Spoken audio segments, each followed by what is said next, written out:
click the links to join the channel here, become a member, or over at Subscribe, start check out the Odyssey and Rumble. So reading Lord of the Rings in 1984, among others, could lead to right-wing extremism.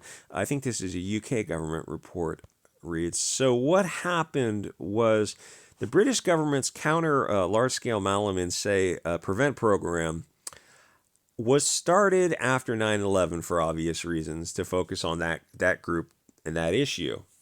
And the globalists knew that they had to subvert and change directions of that, and they did, both in America with under Ray, Mayorkas, and Garland, and over in the UK under whoever their puppets are, and they switched it slowly away from that where it should be, because those events actually happened, 3,000 people, right, to the right wing, where I think it was Garland says that people of European descent in America are the real danger, because last year they deleted like 20 people, like all the groups in total deleted 20 people, and you look at them and he goes, what's the color of the sky in your world? This is insane. That's a bad weekend in Chicago.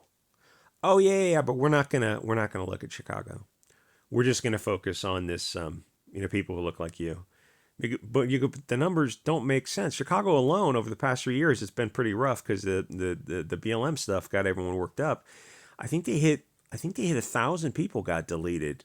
That's one city in America, and that's 1,000 people, men, women, and children, who got deleted from high velocity lead poisoning.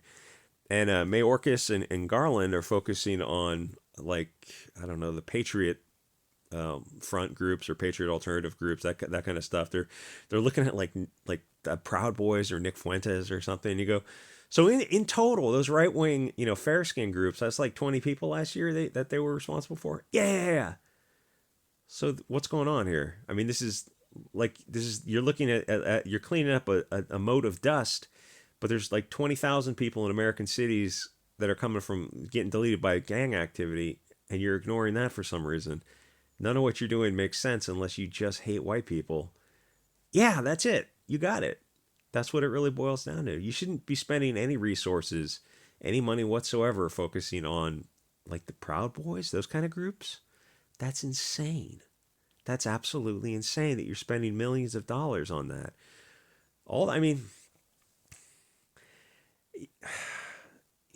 There's no... Vote harder next time, right? So this is so reading. It's just like impossible to. I think it's going to be impossible to do this much longer on YouTube. Some people do it. I don't know how they do it. Credit to them, but eventually it's. I don't know. I'll see you on Odyssey and Rumble. So reading Lord of the Rings in 1984 could lead to right wing extremism. Good. I hope it does. Here's the thing. Yes, they're right by how they define anything to the right of Stalin or Mao, or Cuba, Castro or Pol Pot or Papa Doc or whoever. Those weren't real communisms. Yeah, they were. Because that was the empiricism. That was communism in practice. It leads to well-fertilized fields. So yes, according to their definition of anything to the right of Stalin is right-wing extremism, then yes, these books could lead there. As well it should. That's like they've managed to brainwash people so far into thinking that being a nationalist in what was your country is a bad thing. Well, it's like, well, that's what incremental media brainwashing can do over 70, 80 years. That's how powerful the TV is. And some people, to be fair, knew it at the point. So I've been talking about the split between nationalism versus globalist stories in fiction, but it's all, all this stuff is all related because it's a philosophy with irreconcilable differences. The governments of the West now are firmly controlled by these globalists who are intent on continuing to destroy the West. If you oppose globalism, in their view, you are a far-right nationalist who must be destroyed, because like globalism is like having a little cancer, being a little bit pregnant. It's like a parasite. It doesn't go away unless you're constantly removing it. You can't have a nation and have people in the nation who are actively working to turn it into globalist commercial zone, because they will win, because they have something they're focused on, and you're just focused on kind of loosely resisting them. Well, it's why the left and the right both go to the left over years, to where you get what you have now in the West. It's a West that's completely unrecognizable from what it used to be. So yeah, Lord of the Rings, 1984, Brave New World, Animal Farm, those are far right, which just means nationalism. The globalist West means that they open their doors to the world. Well, that destroys the nation and turns it into just a commercial zone controlled by NGOs, big tech, and bankers. A nation only works when it's one people, a unified tribe of shared blood and culture. But even to say these very obvious things now is a far right dog whistle. It doesn't matter that it's simply true. So most books written pre-World War II are going to be nation-based, and then as the publishers got bought out, subverted, and corrupted, they started to take off their mask, and they had to make the West all things to all people to turn it into nothing. Compare America, Canada, or Western Europe in 1953 to now. Do you think the West is going in the right direction? I mean, in any country in the West.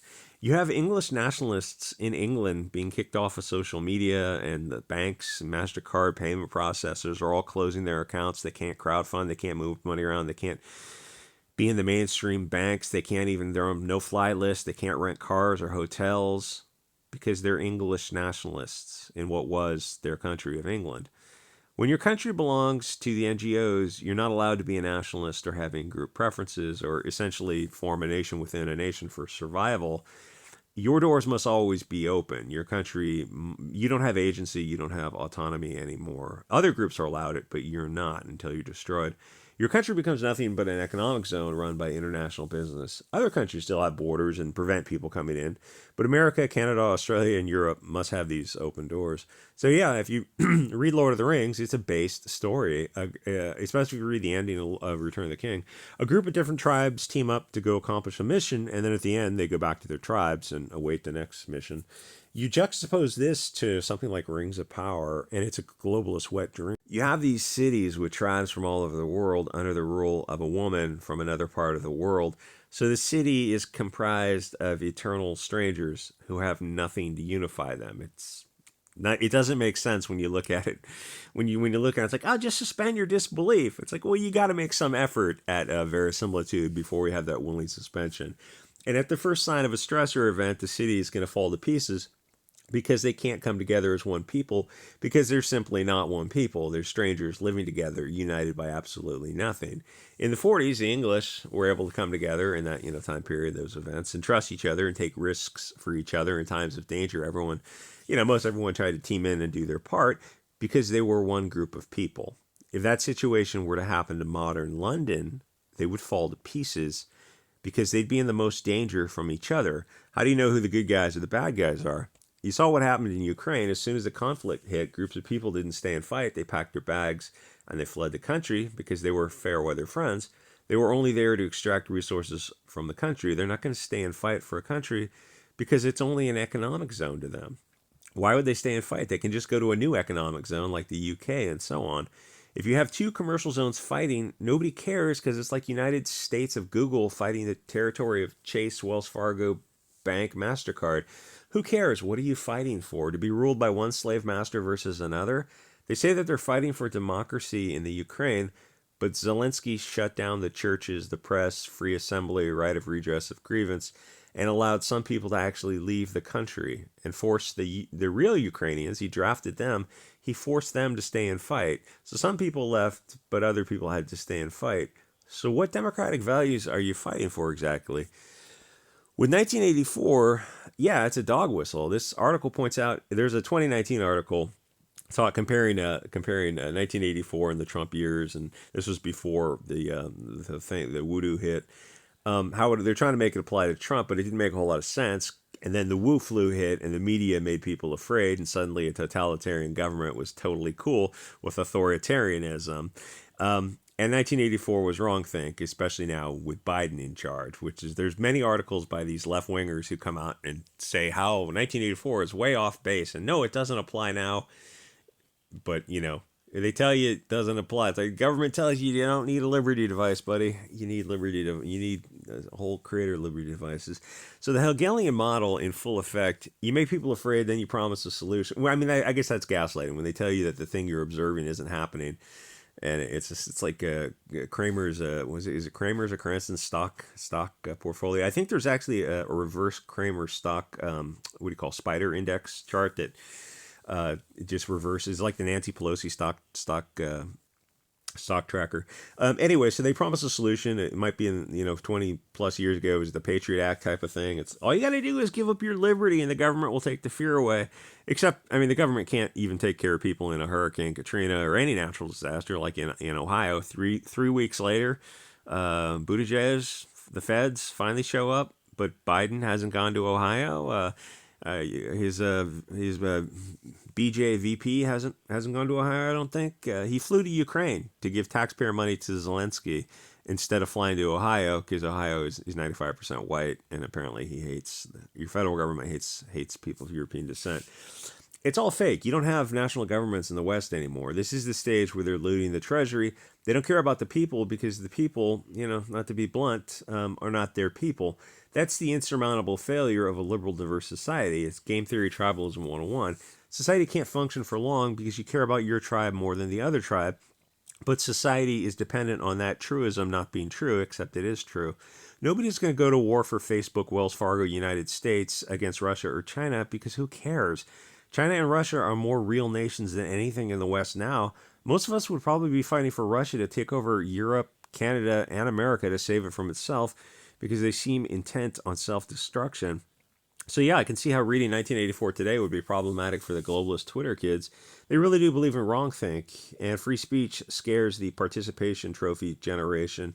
The open marketplace of ideas no longer exists when you use social media to dogpile people, dox them, get them fired, spouse fired, kids kicked out of private school, and the banks will close your account, MasterCard will shut you down. You can't even crowdfund on GoFundMe. You'll be digitally unpersoned in the modern world because an angry mob of left of the bell curve people got upset at you and decided to dogpile. Free speech is a moot concept when the government doesn't protect you from billion-dollar corporations and banks destroying your life. Sure, it'd be nice if our congressmen did something to protect us from getting fired or debanked for opinions online, but they're too busy laundering your taxpayer money to themselves. I mean, Nancy Pelosi didn't get worth $140 million. What lucky stock trade she had. That's a breach of her fiduciary duty to we the people based on insider trading. That's a crime the SEC should be investigating? Yeah, they're not going to do that. So, vote harder. I don't think you're going to vote your way out of this. Form clubs, form local clubs, and stack that stuff up. Anyway, like, comment, subscribe. I'll see you guys all next episode.